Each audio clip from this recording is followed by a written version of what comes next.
लगातार पाकिस्तान प्रायोजित आतंकवाद अब खुलकर सामने आ रहा है। पाकिस्तान के रक्षा मंत्री ख्वाजा मोहम्मद आसिफ ने एक ब्रिटिश समाचार चैनल को दिए साक्षात्कार में खुद ये स्वीकार किया था कि उनका देश 3 दशकों तक आतंकवादी समूहों को समर्थन देता रहा है। ये पाकिस्तान की अपनी करतूत ही है जिसके कारण उसे बढ़ते कूटनीतिक अलगाव और अपने अंतर्राष्ट्रीय संबंधों पर बढ़ते दबाव का सामना करना पड़ रहा है। 22 अप्रैल 2025 को पहलगाम आतंकी हमले और भारत के जवाबी ऑपरेशन सिंदूर के बाद सऊदी अरब, यूएई और यहां तक कि पाकिस्तान के पारंपरिक कई सहयोगियों ने खुद उससे अपने आप को दूर कर लिया। संयुक्त राष्ट्र सुरक्षा परिषद यूएनएससी ने लश्कर-ए-तैयबा जैसे आतंकवादी समूहों के साथ पाकिस्तान की संलिप्तता की जांच भी की है। आतंक के पनाहगार पाकिस्तान पर पड़ती चौतरफा मार पर ही हम आज करेंगे चर्चा। मैं हूं रमा त्यागी, मेरे साथ जुड़ेंगे खास मेहमान और मेरे सहयोगी भी।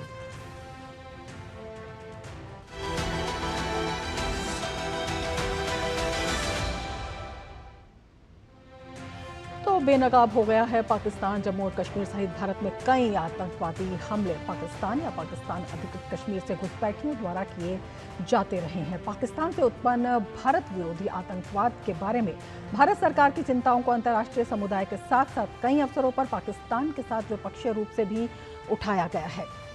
पिछले 2 दशकों की अगर बात करते हैं, 2005 से 2025 में भारत विशेष रूप से जम्मू कश्मीर में कई आतंकवादी हमले हुए, जिनमें सैन्य और पुलिस प्रतिष्ठानों पर फिदायीन हमलों से लेकर तीर्थ यात्रियों और पर्यटकों सहित नागरिकों को निशाना बनाकर किए गए सामूहिक हमले शामिल हैं। संयुक्त राष्ट्र सुरक्षा परिषद ने प्रस्ताव संख्या 1267 के तहत एक प्रतिबंध सूची बनाई है जिसमें अल-कायदा, ISIL और इनसे संबंधित समूहों से जुड़े व्यक्तियों और संस्थाओं को लक्षित किया गया है। प्रतिबंध सूची में वर्तमान में 254 व्यक्तियों और 89 संस्थाओं के नाम शामिल हैं। हाफिज सईद और ज़कीर रहमान लखवी सहित कई पाकिस्तान स्थित व्यक्तियों और लश्कर-ए-तैयबा, जमात-उद-दावा सहित संस्थाओं को सूचीबद्ध करने का भारत द्वारा सफलतापूर्वक प्रयास किया गया है। South Asia terrorism portal SATP के अनुसार पाकिस्तान में 83 प्रतिबंधित आतंकवादी संगठन हैं। इनमें से 45 सक्रिय हैं जो न केवल भारत में बल्कि पूरे एशिया में और दूसरे भागों में हिंसा फैला रहे हैं। पाकिस्तान का आतंकवाद को समर्थन सिर्फ सुरक्षित पनाहगाह मुहैया कराने तक सीमित नहीं है, बल्कि ये एक समानांतर अर्थव्यवस्था तक फैला हुआ है जो नशीले पदार्थों के व्यापार, धर्मार्थ संगठन और नकली मुद्रा जैसे विभिन्न माध्यमों से आतंकवादी गतिविधियों को वित्त पोषित करता है, यानी कि पैसा देता है। पिछले 16 वर्षों में इस्लामाबाद को वित्तीय कार्रवाई कार्यबल FATF की ग्रे लिस्ट में कम से कम 3 बार रखा गया। इससे पाकिस्तान में बाहरी पूंजी प्रवाह गंभीर रूप से कम हो गया, संभावित निवेश हतोत्साहित हुआ यानी कि कम हुआ और विदेशी स्रोतों और बहुपक्षीय एजेंसियों से ऋण और अन्य सहायता पर रोक लग गई। पाकिस्तान को ये भी चेतावनी दी गई कि अगर वो सुधारात्मक उपायों को लागू करने में विफल रहा तो उसे FATF की ब्लैकलिस्ट में डाला जा सकता है। अंतर्राष्ट्रीय मुद्रा कोष से कई बेलआउट ऋण निलंबित कर दिए गए क्योंकि देश में कमजोर शासन और व्यापक भ्रष्टाचार व्याप्त रहा, जिससे आतंकवाद के वित्त पोषण जैसी अवैध गतिविधियों को पनपने का मौका मिला। तो लगातार पाकिस्तान की खुल रही है विश्व के सामने पोल, लगातार बेनकाब हो रहा है पाकिस्तान और इससे पाकिस्तान पर पड़ रही है चौतरफा मार। और इसी वजह से रक्षा मंत्री राजनाथ सिंह ने एक सवाल उठाया है। उन्होंने कहा पाकिस्तान अंतर्राष्ट्रीय मुद्रा कोष यानी IMF से प्राप्त धन का एक बड़ा हिस्सा अपने देश में आतंकवादी बुनियादी ढांचे पर खर्च करेगा। इसीलिए भारत चाहता है कि IMF पाकिस्तान को दिए जाने वाले वित्त पोषण पर पुनर्विचार करे और आगे भी किसी भी तरह की सहायता देने से IMF परहेज करे। इंटरनेशनल मॉनेटरी फंड से आने वाले $1 बिलियन के बड़े हिस्से को टेरर इंफ्रास्ट्रक्चर को फंड करने में इस्तेमाल होगा, ऐसा मेरा मानना है। क्या यह इंटरनेशनल मॉनेटरी फंड IMF द्वारा, जो कि एक इंटरनेशनल ऑर्गेनाइजेशन है, उसके द्वारा इनडायरेक्ट फंडिंग इसे नहीं माना जाएगा? मैं दुनिया के लोगों के सामने यह सवाल रखना चाहता हूं।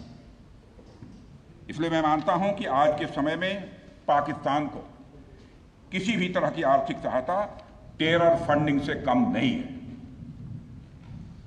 भारत यही चाहेगा कि IMF पाकिस्तान को अपनी $1 बिलियन की असिस्टेंस पर वह पुनर्विचार करे और आगे भी किसी भी तरह की सहायता देने से IMF परहेज करे।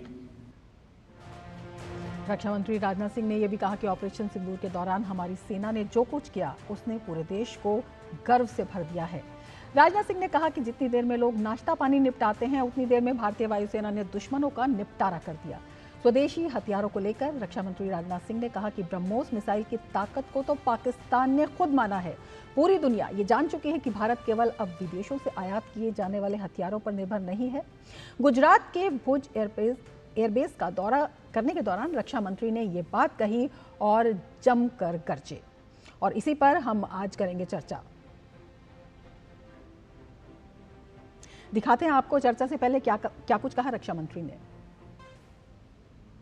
यह संदेश है कि अब भारत केवल विदेशों से इंपोर्ट किए गए हथियारों और प्लेटफॉर्म्स पर ही निर्भर नहीं है, बल्कि भारत में बने अस्त्र और शस्त्र भी हमारी सैन्य शक्ति का अब हिस्सा बन चुके हैं। अब भारत में बने और भारतीय हथियारों से बने हथियार भी अचूक और अभेद्य हैं। यह पूरे विश्व ने देख लिया है। तो चर्चा की शुरुआत कर लेते हैं। हमारे साथ दो खास मेहमान इस वक्त जुड़े हुए हैं। अपने मेहमानों से मैं आपका परिचय करा देती हूँ। लेफ्टिनेंट जनरल राजीव चोपड़ा जी हमारे साथ जुड़े हुए हैं, डिफेंस एक्सपर्ट हैं, और वीना सीकरी जी हमारे साथ जुड़ी हुई हैं, फॉर्मर सीनियर डिप्लोमेट हैं। अपने दोनों ही मेहमानों का हम स्वागत करते हैं। वीना जी, सबसे पहले आप इस पास आना चाहेंगे, आपसे ये समझना चाहेंगे, रक्षा मंत्री राजनाथ सिंह ने आज जो सवाल उठाया है IMF को लेकर, कितना सटीक है, क्या कुछ इसके बारे में कहना चाहेंगी? बिल्कुल सही उन्होंने सवाल उठाया। ये बहुत ही महत्वपूर्ण सवाल है। मेरे ज़हन में ये जो IMF ने जो 7th और 10th मई के बीच उन्होंने ये अनाउंस किया, और 22 अप्रैल को वो टेररिस्ट अटैक हुआ था, वो टेररिस्ट अटैक का उन्होंने बिल्कुल जहन में नहीं लिया उन्होंने। और ये जो उन्होंने IMF ने अनाउंस किया है पाकिस्तान के लिए $2 billion, it is like support for terrorism. जैसे वो टेररिज्म की सपोर्ट कर रहे हैं, उधर से Pakistan is a state sponsor of terror. उनका स्टेट जो है, पाकिस्तान का स्टेट जो है, वो टेररिस्ट ग्रुप की सहायता करता है। वो हमने देख लिया कि जब 7 मई को 100 करीब टेररिस्ट मारे गए थे मुरीद के, बावलपुर, अन्य जगहों में, Pakistani senior military officers were present. उनकी जो फ्यूनरल हुई थी, उनका जो जनाजा हुआ था, पाकिस्तान की मिलिट्री ऑफिसर्स उसमें थे, और इसके बावजूद IMF उनको पैसा दे रहा है। तो मेरा ख्याल से इस स्टेप से IMF की क्रेडिबिलिटी बहुत कम हो गई है। ये बहुत ही गलत स्टेप उन्होंने लिया है। हमारी सरकार ने इसकी कड़ी निंदा की है, ये बिल्कुल सही तरीके से निंदा की है। हमारे रक्षा मंत्री ने आज जो कहा बिल्कुल सही कहा, और हमें ये जो कैंपेन करना है ये कंटिन्यू करना है। जो हमारे सारे लोग जो हैं उनको विदेशों में जाके, ये बड़ी अच्छी बात है कि ये आज एक निर्णय हुआ है कि सांसदों की दल जाएगी अलग अलग देशों में ऑपरेशन सिंदूर के बारे में बताने के लिए, और ये बहुत अच्छी बात है। लेकिन उसमें ये जुड़ना चाहिए कि IMF ने क्या किया है। IMF एक इतनी सीनियर संस्था है, पूरे विश्व में वो सहायता करती है जिन लोगों की आर्थिक स्थिति खराब है। लेकिन हमने देखा है कि ये जो आर्थिक स्थिति पाकिस्तान की है, वो तो लोगों की आर्थिक स्थिति की रक्षा करने में इंटरेस्ट ही नहीं है उनको तो सिर्फ टेररिस्ट की सपोर्ट करने में इंटरेस्ट है। और हमने ये देखा है कि जैसे ही ये IMF का $2 बिलियन बिल्कुल गलत जगह इस्तेमाल कर रहा है लगातार पाकिस्तान इस वित्त पोषण का, और इसी पर ये बड़ा सवाल है। चोपड़ा जी, आपके पास आना चाहेंगे और आपसे समझना चाहेंगे, आज रक्षा मंत्री एक बार फिर गरजे, और भुज एयरबेस से कितना स्ट्रेटेजिक इसका इम्पोर्टेंस है, क्योंकि 500 से ज़्यादा किलोमीटर की सीमा बहुत नज़दीकी से पाकिस्तान के बॉर्डर के साथ ये लगती है। कई बार इस एयरबेस से पाकिस्तान को मात दी जा चुकी है, और इस बार भी पाकिस्तान ने जो फेक प्रोपेगेंडा फैलाया था जिन एयरबेस के मामले में, उनमें भुज भी शामिल था। जैसे कि आपको मालूम है, जो भुज एयरफील्ड है, एयरबेस है हमारा, ये बिल्कुल इंटरनेशनल बॉर्डर के पास है, गुजरात में है। ये सर क्रीक जो सबसे हमारा डिस्प्यूटेड एरिया है उसके बिल्कुल पास है, और जो बहुत बड़ा संदेश दे रहा है ना केवल पाकिस्तान को, पूरे वर्ल्ड को, कि हमारी ये जीत डिसाइसिव विक्ट्री थी। और हमारे जवान जो आगे हैं वहाँ जाके उनका मुराल हाई किया इन्होंने कि पूरा देश आपकी वीरता, शौर्य की सराहना कर रहा है। दूसरा, साथ साथ उन्होंने कई चीज़ों का पर्दाफाश किया। उन्होंने बोला कि पाकिस्तान हर जगह गलत बातें बता रहा है। वो बता रहा है कि हमने पूरे प्रूफ के साथ, अगर आप देखिए, हमने जो भी टेररिस्ट इंफ्रास्ट्रक्चर पर अटैक किया था उसके हमने रियल टाइम इमेजेस दिखाए वर्ल्ड को कि पहले क्या था और बाद में क्या था। दूसरा, हमने झूठ का ये भी बताया कि देखिए हमारे प्राइम मिनिस्टर जो हैं वो आदमपुर एयरबेस पे गए थे। अगर आदमपुर एयरबेस अगर पाकिस्तान ने बर्बाद किया होता और वहाँ S-400 मिसाइल बर्बाद की होती तो प्राइम मिनिस्टर हमारे लैंड ही नहीं कर सकते थे वहाँ। और उसके साथ उन्होंने MiG-29 और S-400 के साथ वहाँ फोटो भी खिंचवाई। दूसरा, आप देखा है हमारी लीडरशिप आगे फॉरवर्ड एरिया में जा रही है और जवानों को प्रोत्साहन दे रही है, और उनकी लीडरशिप आसिम मुनीर साहब तो अभी तक चुप ही हुए हैं क्योंकि उनसे गलती हो गई, वो अपनी आवाम से ही डर रहे हैं। हमने अपना पूरे वर्ल्ड को संदेश दे रहे हैं कि हमारी पॉलिटिकल लीडरशिप बहुत स्ट्रांग है, पॉलिटिकल फिर बहुत स्ट्रांग है। बिल्कुल, सेना के शौर्य के साथ, पॉलिटिकल लीडरशिप के विल पावर के साथ जो कूटनीतिक स्टेप्स हैं वो भी उठाए जा रहे हैं, और जो बिल्कुल पाकिस्तान का जिस तरह से झूठ बेनकाब किया जा रहा है, इसको लेकर भी अब जो सांसद हैं वो जो है दुनिया के देशों में जाएंगे। हमारे सहयोगी शैलेंद्र मिश्र हमारे साथ जुड़े हुए हैं। शैलेंद्र, बताएं इस बारे में क्या जानकारी है? देखिए, एक बहुत बड़ा कूटनीतिक फैसला लिया गया। हम जानते हैं कि संसदीय दल अलग अलग मामलों पर विदेश जाता है, वहाँ अध्ययन करने या कुछ अलग अलग वजहों से, लेकिन अब ये फैसला हुआ है कि जिस तरह से भारत ने ऑपरेशन सिंदूर किया है और पाकिस्तान ने जो ये घटना की थी और कायराना हरकत की थी, पहलगाम आतंकी हमला, उसको लेकर क्या कुछ तथ्य हैं, क्या जानकारी है, और पाकिस्तान ने झूठ का जो नैरेटिव खड़ा करने की ग्लोबल स्तर पर कोशिश की। हमने देखा कि दुनिया की तमाम एजेंसी अब पाकिस्तान के झूठ को बेनकाब कर रही है। पाकिस्तान कुछ मीडिया एजेंसी भी ये मान रहे हैं कि पाकिस्तान ने जो कहा था शुरू में वो झूठ है, यानी पाकिस्तान के अंदर ही देखिए तो उसको बेनकाब किया जा रहा है। लेकिन अब भारत की तरफ से प्रतिनिधिमंडल जाएगा सांसदों का, जिसमें वरिष्ठ सांसद शामिल होंगे अलग अलग दलों के, जो न केवल भारतीय जनता पार्टी एनडीए के सांसद बल्कि विपक्षी दलों के, कांग्रेस के सांसद होंगे, अन्य दलों के सांसद होंगे, और अलग अलग देशों में जो हमें जानकारी मिल रही है अभी तक यूरोप के कई प्रमुख देशों में और इसके साथ ही साथ अन्य देशों में ये प्रतिनिधिमंडल जाएगा 22 मई के बाद। यानी जो घटना हुई थी 22 अप्रैल को पहलगाम आतंकी हमला, उसके एक महीने बाद ये इस तरह की एक योजना बन रही है भारत सरकार की तरफ से कि सांसदों को भेजा जाए, सांसदों के प्रतिनिधिमंडल को भेजा जाए, उनके साथ विदेश मंत्रालय के अधिकारी होंगे और तमाम वो तथ्य वो सामने रखेंगे कि किस तरह से पाकिस्तान झूठ का नैरेटिव दुनिया के सामने रख रहा है। हम जानते हैं कि आज आधिकारिक तौर पर रक्षा मंत्री राजनाथ सिंह ने बयान देकर कह दिया है कि IMF को पुनर्विचार करना चाहिए। भारत के विरोध के बावजूद हम जानते हैं कि IMF ने कर्ज देने का फैसला किया था पाकिस्तान को, तो उसको लेकर भी आप देखें कि दुनिया को बताया जाएगा कि ये आप जो कर रहे हैं ये सही कतई नहीं है। आतंकवाद के खिलाफ जो लड़ाई है वो इससे कमजोर करेगा अगर आप पाकिस्तान को कर्ज देते हैं, क्योंकि पाकिस्तान का इतिहास यही रहा है कि वो IMF के कर्ज का गलत इस्तेमाल करता रहा है आतंकी गतिविधियों के इंफ्रास्ट्रक्चर खड़ा करने में। तो ये सब तथ्यों के साथ दुनिया को बताया जाएगा और भारत की तरफ से सांसदों का दल जाएगा। बिल्कुल, तथ्यों के साथ भारत दुनिया को बता रहा है कि क्या है पाकिस्तान की हकीकत। हमारे साथ हमारे सहयोगी अमरेंद्र भी इस वक्त जुड़े हुए हैं। अमरेंद्र, आपसे जानना चाहेंगे, कई ऐसे देश हैं जो पाकिस्तान के झूठ का समर्थन कर रहे थे, उनका भी बॉयकॉट करने का एक अभियान चलाया गया है, क्या कुछ इसकी जानकारी है? और जब ये बॉयकॉट किया जाएगा तो उससे कितना बड़ा झटका इन देशों को भी लगने वाला है?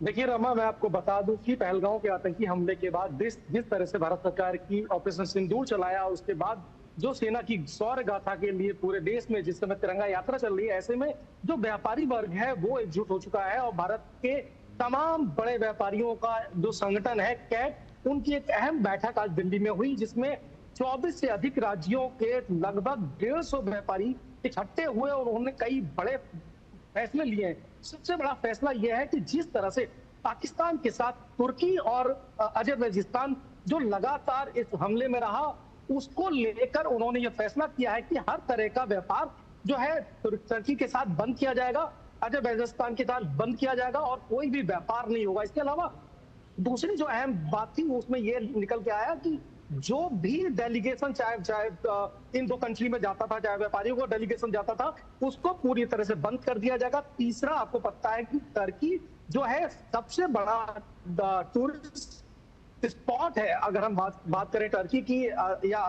राजस्थान की दोनों एक टूरिस्ट प्लेस है, जो वेडिंग के लिए भी इंडियन जाते हैं। तो को लेकर भी कड़ा एक फैसला लिया गया कि कोई भी भारतीय जो है अब इन दो देशों में नहीं जाएगा। और जितने भी व्यापारियों ने साफ तौर पर कहा है कि उनकी अपील है कि जिन्होंने अपनी पहले से एडवांस बुकिंग भी कर ली है, टिकट भी कर लिए है, होटलों के भी टिकट कर लिए हैं, उनको कैंसिल कर दिया जाए। और चौथा, बिल्कुल तमाम तरीकों से जो आतंक और आतंक के समर्थनकारी हैं उनका विरोध किया जा रहा है।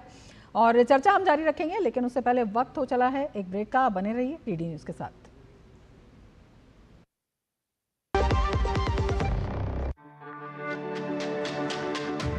मेरी पसंद, मेरी पसंद, मेरी पसंद, मेरी पसंद, हमारी पसंद, हम सबकी पसंद। मजबूत देश का मजबूत सरिया हो गया स्टील। जो लक्ष्य चुना था समझ आने लगा है। GLA यूनिवर्सिटी, उच्च लक्ष्य की निश्चित प्राप्ति।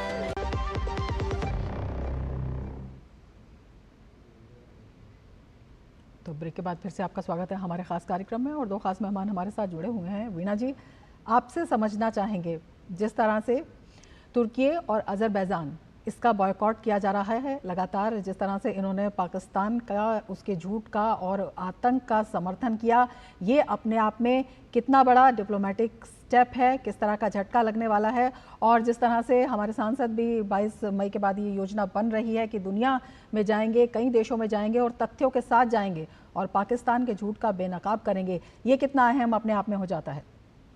बिल्कुल बहुत ही ज़रूरी है ये स्टेप, और ये बहुत अच्छी बात है कि प्राइम मिनिस्टर मोदी जी की सरकार ने ये निर्णय लिया है कि अन्य सब दलों के साथ बने हुए ये डेलीगेशन बनेंगे और एक आवाज़ में सब जाके बताएंगे कि क्या हुआ, और पाकिस्तान का जो टेररिज्म है उसमें पूरी दुनिया में इसको बेनकाब करना चाहिए और इसका सपोर्ट जो है बंद करना चाहिए। जैसे मैंने कहा था कि IMF को भी कहना चाहिए कि देखो ये आपने जो दिया है इसको स्थगित कर दीजिए, इसको ना दीजिए अभी, क्योंकि इन्होंने इतना टेररिज्म किया है। और बिल्कुल साबित प्रूफ है हमारे पास कि ये जो टेररिस्ट अटैक पहलगाम में हुआ वो सपोर्ट पाकिस्तान का ही था उसमें, और ये सबूत हम पूरी दुनिया को देंगे।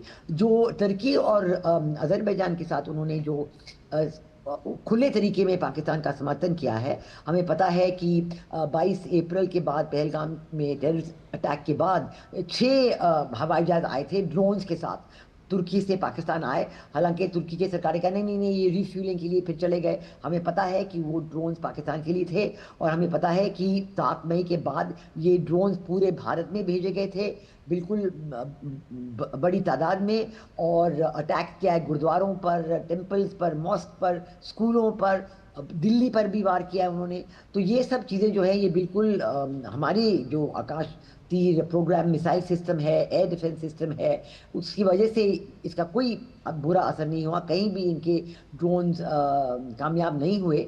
और लेकिन ये सब चीज़ें पूरी दुनिया में ये बात को फैलाने की बहुत ज़रूरत है। और बिल्कुल जो है हमें कहना चाहिए कि Pakistan is a state sponsor of terror. वो टेररिज्म को अपना मतलब स्टेट पॉलिसी के तौर पे देखते हैं, और बिल्कुल दुनिया के सामने लाना वीणा जी जरूरी है, क्योंकि आतंकवाद भारत के सामने तो एक बड़ी समस्या है ही, दुनिया के लिए एक नासूर बना हुआ है। जनरल चोपड़ा, आपके पास आना चाहेंगे और आपसे समझना चाहेंगे, एक बार फिर रक्षा मंत्री राजनाथ सिंह ने सेना के शौर्य की बात तो की ही, उसका सम्मान तो किया ही, जो आत्मनिर्भर भारत है उसकी भी झलक दिखाने की एक कोशिश की, उसके बारे में बताया।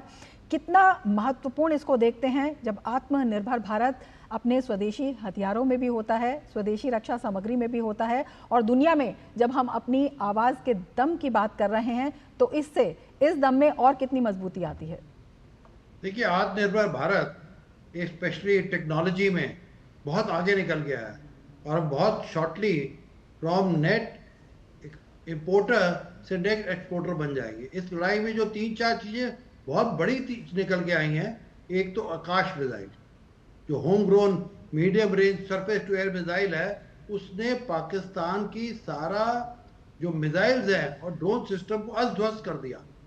और दूसरा इसी के साथ जो एयर डिफेंस सिस्टम का जो सबसे मेन सिस्टम होता है वो होता है नर्व सेंटर, जो कमांड कंट्रोल सेंटर होता है। उसमें हमारी जो डिजिटल इंडिया की है उसमें आकाश तीर है, जो भारत इलेक्ट्रॉनिक्स ने बनाया है वो ही सबसे इम्पोर्टेंट काम है, क्योंकि वही सारे रडार्स को और सारे मिसाइल्स और सारी गन्स को कंट्रोल करता है। साथ ही साथ हमारा जो स्टार्टअप इंडिया है उसने भी, आप देखिए हमारा एक स्ट्राइकर ड्रोन है, उसने भी पाकिस्तान में बहुत तहस महस मचा दिया। और ब्रह्मोस मिसाइल का तो जैसे कि हमारे माननीय रक्षा मंत्री ने किया था कि अगर किसी को ब्रह्मोस मिसाइल के बारे में नहीं मालूम है तो जाके पाकिस्तान से पूछ लो, वो जिसको कहते हैं 99.99% एक्यूरेसी से थी, जिसके आपने देखा कि क्या हमने एक्यूरेसी से, प्रिसीजन से उनके 9 टेरर कैंप को बर्बाद किया। और उसके बाद जो उनके बॉर्डर एयर बेसेस हैं, 2-3 में बताऊंगा। एक नूर खान जो कि इनका वीआईपी एयरबेस माना जाता है, जो कि रावलपिंडी जहाँ इनका आर्मी हेडक्वार्टर है और जहाँ पूरी इनकी इस्लामाबाद के पास है, वहाँ सारी वीआईपी फ्लाइट चलती हैं, वहीं सारा इनका लॉजिस्टिक बेस है और एरियल कमांड वहीं है। वहाँ IL-76, 78 जो एयर टू एयर रिफ्यूलर्स है वो सबसे बड़ा बेस है। और उनको लगा कि अगर ये एयरबेस पे आ सकते हैं तो हमारा हेडक्वार्टर और आसिफ मुनीर का रेजिडेंस भी सेफ नहीं है। दूसरी बात जो मैं बता रहा हूँ, सरगोदा एयरफील्ड पे जहाँ की इनकी काफ़ी एयरक्राफ्ट जो होते हैं वो बेसिकली न्यूक्लियर वाले होते हैं, वहाँ भी हमने काफ़ी अस्त किया है। और जैसे कि आपको खबरें पता लग रही हैं कि हो सकता है कि हमने वहाँ उनके जो क्या नाम है एटॉमिक बॉम्ब वगैरह हैं उस पर भी क्षति पहुँचाई है। हालांकि हमारी देश ने खंडन किया है इस बात का, पर दुनिया में ये काफ़ी बातचीत हो रही है कि कुछ रेडिएशन भी आए हैं। तो हमने ये दिखा दिया है कि भारत का समय आ गया है और आत्मनिर्भर से हमने कई चीज़ें ऐसी हैं, नाविक जो हमारा सैटेलाइट सिस्टम है, हमारे सैटेलाइट ने बहुत काम बढ़िया किया है। इमेजेस देखी हैं आपने, जैसे अटैक हुआ आधे एक घंटे में इमेजेस दिखा दी गई हैं। पाकिस्तान के पास तो कुछ दिखाने को ही नहीं था। पिछली बारी जब हम बालाकोट में गए थे लोगों ने कहा था एविडेंस क्या है, इस बारी कोई पूछ ही नहीं रहा एविडेंस, क्योंकि हमने एविडेंस दिखा दी है। आप देखिए इमेजरी, उनके जो जनाजे हुए हैं वहाँ भी हमने सारे दिखा दिए हैं कि हमने 5 टेररिस्ट जो मारे वो वहाँ इनका जनाजा हो रहा था और वहाँ खुद मौलाना मजूर अजद मौजूद थे और पाकिस्तान के जो है वो उनके नेशनल फ्लैग में उनके क्या नाम है कॉफिन्स थे। इससे ज़्यादा और दुनिया क्या प्रूफ मांगती है। अब जो हमारा मिलिट्री ऑफेंसेस था बिल्कुल दुनिया के सामने जाहिर है पाकिस्तान का आतंक कनेक्शन। वीणा जी, इसी पर आपसे समझना चाहेंगे, जिस तरह से संयुक्त राष्ट्र सुरक्षा परिषद की प्रस्ताव संख्या 1267 के तहत एक प्रतिबंध सूची है और कई बार इसमें भारत ने प्रयास किया है जो तमाम संगठन हैं और उनके नाम इसमें शामिल करवाने के लिए। इस सूची के बारे में जानना चाहेंगे कि ये किन मायनों में अहम है और जिस तरह से लगातार अब भारत प्रूफ के साथ पाकिस्तान को बेनकाब कर रहा है तो उसमें कितनी बड़ी सफलता मिलने जा रही है? सफलता तो ज़रूर मिलेगी, लेकिन इस पे काम लगातार करना पड़ता है, क्योंकि जैसे आपने कहा क्योंकि ये जैश ए मोहम्मद और लश्कर तैयबा ये तो यूएन के प्रिस्क्राइब्ड ऑर्गेनाइजेशन है, ये बैंड ऑर्गेनाइजेशन है, लेकिन फिर भी सबको पता है कि ये पाकिस्तान में रह रहे हैं, उनके हेडक्वार्टर्स वहाँ पे हैं। और हमने जो अटैक किया 7 मई को मुरीदके में, भावलपुर में, अन्य जगहों में, तो उनका नाश हो गया है, उनके कई 100 से अधिक टेररिस्ट मारे गए हैं।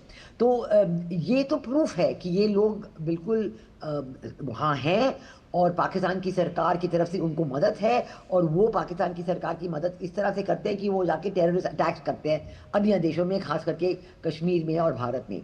तो ये जो प्रूफ है इसे हमें हर एक बार जब भी ये आया प्रूफ कि भारत पाकिस्तान की सरकार इनकी मदद कर रहा है, यूएन को देना चाहिए, पूरी दुनिया में देना चाहिए। अब तो है कि ना के बराबर है, यूएन के नाम के लिए इनके they are banned organisation, but असलियत में वो तो घूम रहे हैं, इधर उधर घूम रहे हैं। हर एक पूरी दुनिया में कोई भी टेररिस्ट अटैक हो उसका नतीजा, उसकी पूंछ जाके पाकिस्तान में इन ग्रुप्स के साथ लगती है।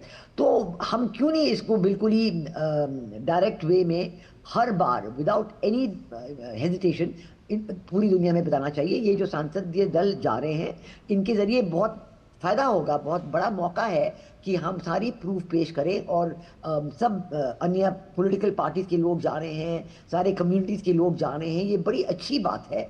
और इसी से शुरू करके हमें लगातार इसे कंटिन्यू करना चाहिए कि पूरी दुनिया में ये लोग जान जाएं। अदरवाइज़ देखिए कैसे पाकिस्तान का टेररिस्ट अटैक हुआ और उधर से IMF उनको लोन दे रहा है, ऐसे तो कभी नहीं होना चाहिए ना। तो हमने एब्सटेन किया वोटिंग में, हमने बड़ी कड़ी निंदा की है इस डिसीजन की। हमने बिल्कुल अपने आप में ये कदम अहम हो जाते हैं जिससे कि जो आतंक की जड़ें हैं उन्हें जड़ों से उखाड़ फेंका जाए। बहुत शुक्रिया वीणा जी, बहुत शुक्रिया जनरल चोपड़ा हमारे इस प्रोग्राम में शामिल होने के लिए और इतने महत्वपूर्ण विचार हमसे साझा करने के लिए। और हम अपने दर्शकों को ये भी बताते हैं कि ऑपरेशन सिंदूर में दुनिया ने भारतीय हवाई हमलों की सटीकता तो देखी ही है, लेकिन साथ में इस दौरान भारतीय रक्षा प्रणाली ने जो कमाल किया वो बेहद सराहनीय रहा। इसमें स्वदेशी तौर पर निर्मित आकाश तीर रक्षा प्रणाली ने जो प्रदर्शन किया उसकी दुनिया भर में प्रशंसा हो रही है। आखिर क्यों हो रही है प्रशंसा, जानिए इस खास रिपोर्ट में। देखिए हमारी ये रिपोर्ट और हमें दीजिए इजाजत। नमस्कार।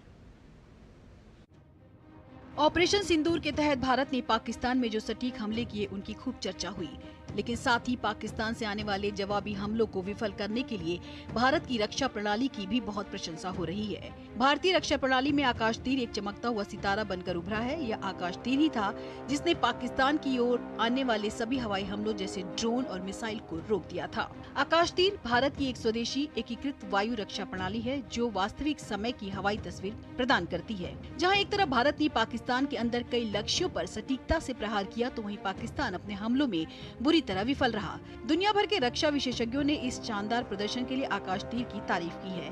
9 और 10 मई की रात को आकाश तीर के जरिए भारत ने पाकिस्तान के बहुत सारे हमलों को नाकाम किया। इस दौरान आकाश तीर ने पाकिस्तान की तरफ से आने वाले सभी हवाई ड्रोन्स और मिसाइलों को रोक दिया था। इस प्रणाली ने छोटे UAV और दूसरे हथियारों को भी भारतीय हवाई क्षेत्र में प्रवेश नहीं करने दिया। आकाश तीर एक पूर्णतः स्वदेशी उत्पाद है जो आत्मनिर्भर भारत की शक्ति को दर्शाता है। इसके साथ अब भारत पूरी तरह से स्वचालित और एकीकृत ADC&R क्षमता वाले विशिष्ट देशों में शामिल हो गया है। आकाश तीर ने प्रदर्शित किया है कि यह दुनिया के किसी भी अन्य हथियार की तुलना में तेजी से देखता है, निर्णय लेता है और हमला करता है। वहीं इस दौरान आकाश तीर की तुलना में पाकिस्तान की रक्षा प्रतिक्रिया पूरी तरह से विफल साबित हुई है। आकाश तीर ने वास्तविक समय में लक्ष्यों को सफलतापूर्वक इंटरसेप्ट किया। इस प्रणाली ने ड्रोन वॉरफेयर में बेहद अहम भूमिका निभाई। इसने साबित किया कि भारत आतंकवाद का स्वनिर्मित हथियारों से करारा जवाब दे सकता है। इसी वजह से दुनिया भर के विशेषज्ञ अब आकाश तीर को युद्ध रणनीति में एक अहम हथियार करार दे रहे हैं। वहीं दूसरी तरफ पाकिस्तान की रक्षा प्रतिक्रिया में चीन में निर्मित HQ-9 और HQ-16 प्रणालियां शामिल थी, लेकिन ये हमारे प्रोजेक्टाइल का पता लगाने और उन्हें समय पर रोकने में पूरी तरह विफल साबित हुई, जिसके चलते पाकिस्तान को भारी नुकसान हुआ। यह कहना गलत नहीं होगा कि आकाश तीर ने हमारे रणनीतिक सिद्धांत में एक नया अध्याय जोड़ दिया है। Bureau report DD news.